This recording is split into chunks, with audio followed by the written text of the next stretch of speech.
Hello and welcome to a video about baby toys. This is a review of the Lego Duplo Baby Minnie Mouse Boutique set.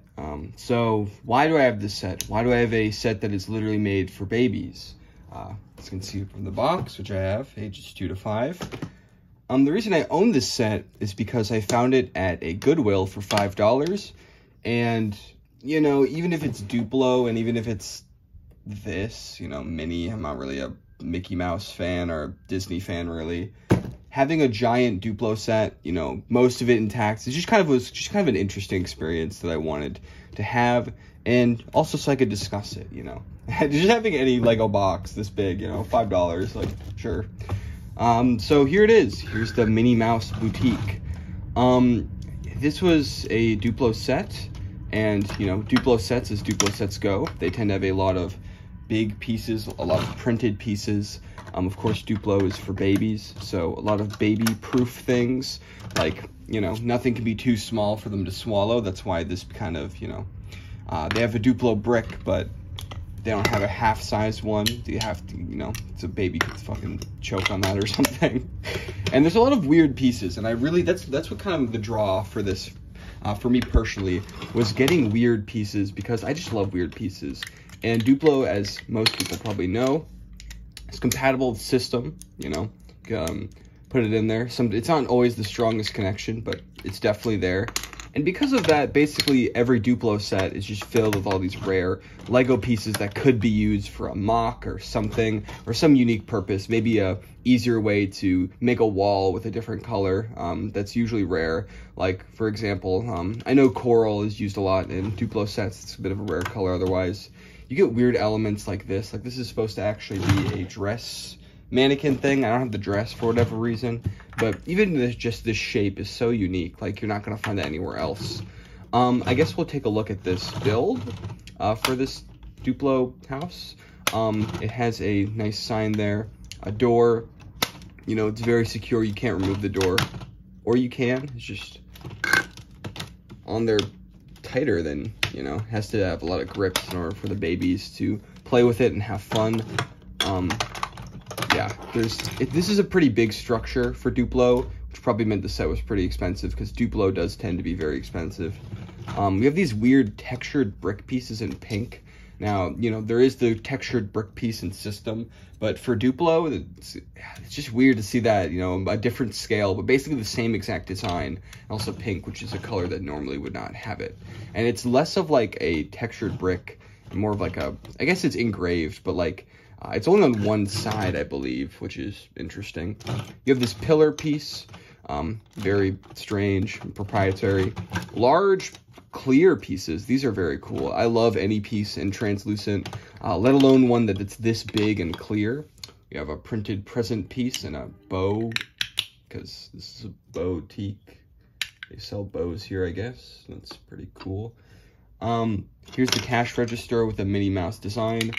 I didn't get the minifigures for this set, or Duplo figures or whatever, and I'm not really sad about that, because they are very, very ugly. Like, I'm going to take a better look at the box, but God, Duplo graphic design, it used to be decent. It used to be really good back in like the 70s and 80s, but it just got so ugly. Like, look at, like, oh my God, the proportions and just the details they include to put in are just, I don't know, man, it's just so wrong.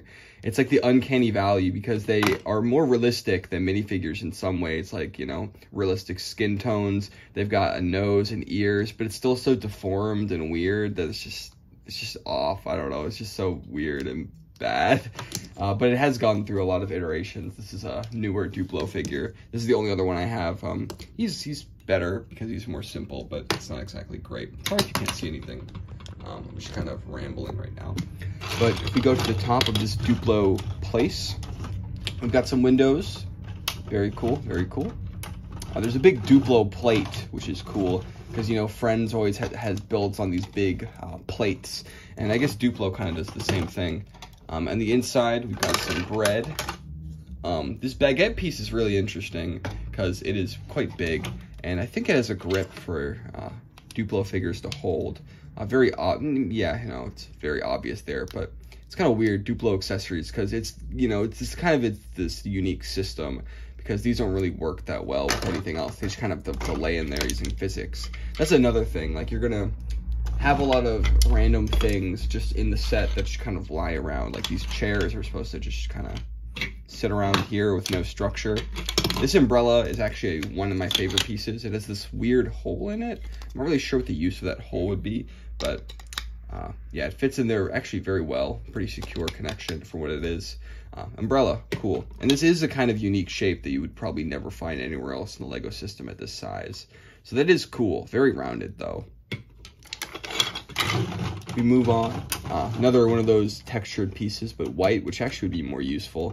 White bricks, I'm sure that exists, but like, it is interesting to see this color, especially 2017 when the set came out. And got some windows. Yeah, nothing much going on up here. I am missing a few pieces, but not too many.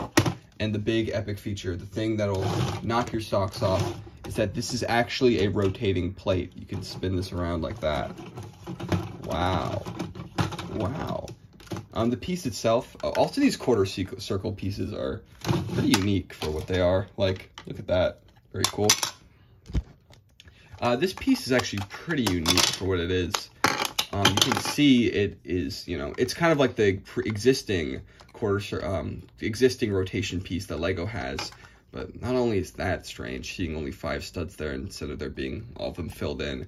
But this thing, oh god, it's on there very tight, but it can come off. I swear it can come off. But yeah, it's like this very separate color, and you know, it works very well for what it is. Very sturdy. Got this bow design with these pieces. This is like the Duplo shape. I don't know. This is like so Duplo. I know there's a system version of this piece, but like just looking at this, like this reminds me so much of Lego Duplo. Very Duplo-esque. Its design and how big it is, and also how kind of useless it is, and how it's like, you know, it kind of removes a lot of possibilities from being so big and having such a fierce connection back to the Lego system. I guess that's all I really have to say. This wasn't my best video, my most detailed video, but I did just want to make a Duplo video, just to explore a strange Duplo set. I guess I have a few other things to say. Like, this is so ugly. Like, oh my god, the graphic design. Like, the cat looks okay, but Minnie Mouse, oh my god, the way they're like all extended like that. It kind of kind of matches the figure, but it's just so ugly. Let's take a look at the box. So I do have the box for this set. Yeah, big box, big box. As you can see, that is the Duplo logo that they used for basically all of the 2010s, if I remember. A little more detailed. It doesn't have black outlines, it's dark red outlines, which is interesting. Very baby. You know, like, old Duplo sets had like really good graphic design, really fun, playful imagery, but this is just very like baby toy, you know. We got this big render of Minnie Mouse. Minnie, you can see the characters there. I think they look so bad. Another Duplo accessory, a suitcase, which is cool.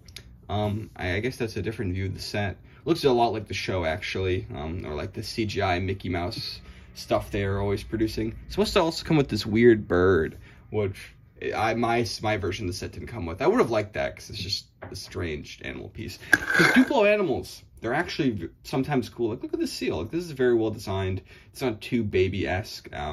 And it's just simple in that charming Lego way. We got, I bet no one's ever scanned this box. So I'm sorry about my guerrilla photography for this. But yeah, we've got another scene of the friends doing something. I guess that's an alt build, if you can consider that an alt build, because it's like, oh look, it's different pieces. We're Duploing it up. It's the actual size of Daisy Duck. Got some pink here. Oh, some dotted design. That I guess they have every single piece. You know, every single piece is cataloged here. Interesting. That's the kind of thing that I feel like I only remember seeing in advent calendars. Like, advent calendars would do that too, I guess, because there's no... I think there is an instruction manual, but I don't know where it would be. Another little alt build, I guess you could say. Very simple, using these pieces. Yeah, Disney Junior. And yeah, the last face of that is the back, which actually has some pretty substantial different builds, which is fun. I actually like that a lot. yeah, it's great to, it's funny that like these Duplo sets encourage creativity a little more than the system sets. You can kind of see some cool backgrounds there, like, oh, it's Mickey clock or whatever. Yeah, but yeah, just mess around with your sets, build all these different things, because you can build a very large structure very quickly with these. Yeah, these are cool. The Duplo app, or Duplo.com, I don't know anything about that. And finally, the 3 skills that I'm supposed to have learned from this. Fine motor skills, shapes and colors, ideas and creativity. If we're reviewing it on that standard, fine motor skills, I'd say so. You know, you got to put together a few things, different styles of putting things together, not just bricks on top of bricks. Some things are a little strange. Some things you got to think outside the box. Be like, oh, that goes there. Shapes and colors. Color-wise, it really just feels like you got this ugly, like medium azure, and you know the pinks that plague the Friends theme. I mean, the colors are there, but they're very ugly. So I guess they pass. Ideas and creativity. I think this set passes there because I do like the spinning thing on the top. You know, there's a lot of play scenarios with it being a shop and all that. But Disney does kind of suck out the creativity by just, you know, having this ugly stamp on the whole thing. Like, it's really hard to avoid that this is a ugly Disney set. Via all the prints having very high quality, but like then you just have to match that like design. It's like, ugh. But yeah, that's my review of baby toys. My baby toy review. If I find another Duplo set at Goodwill, there might be another one. Who knows? Baby toys might be on the menu. Maybe I might be a Duplo channel from now on. This is a Duplo channel. I'm gonna make Duplo videos, and maybe as a treat, I'll make a Quattro video. But yeah, that's that. Bye.